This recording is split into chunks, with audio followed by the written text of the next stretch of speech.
Recently, we stayed on the Carnival Sunrise in an aft balcony cabin on the 7th deck. My name is Zoa Henderson, and I am the owner of Dreamverse Travel, and I'm here to give you an honest review, good and bad, of our cabin. That way you can decide whether this is for you or not. So for starters, each room had plenty of plugs for the USB plugs. It also had a trundle bed underneath for our son, and over here to the left is where we unfolded the bed. It was a little tight squeeze, but it fit. It was okay for us. And then of course you had the TV to the left, and then out to the balcony. I will say the door was a little bit loud opening, but not bad. And so then there's this beautiful deck where wherever we were at, we were able to see us leaving. It was just a beautiful view. We really enjoyed having meals sitting out on the back and just watching the water.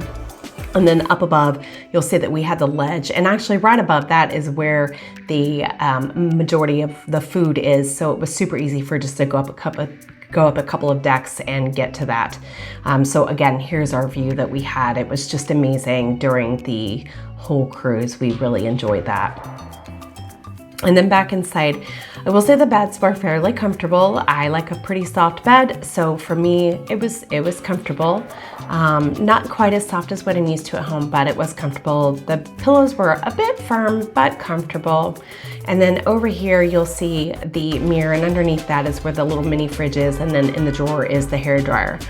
And then over here, you'll want to keep your key card in if you want to keep the lights on when you're taking a shower. And then into the bathroom, there were some small things, like there was a leak around the base of the faucet.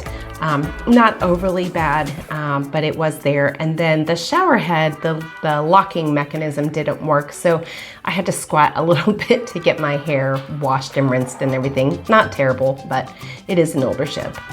And then there was plenty of storage. There's a safe inside the storage, lots and lots of storage. We didn't have any trouble storing all of our gear and clothes and everything. So overall, we really enjoyed the room. Just some minor things again, a little bit older of a ship, so not a really bad overall. Again, just a great stay. We really enjoyed the aft cabin here. I've given you all the pros and cons that we experienced during our stay in this cabin, and I would love to know what you think. Is this a room you would stay in? Drop your thoughts and comments below.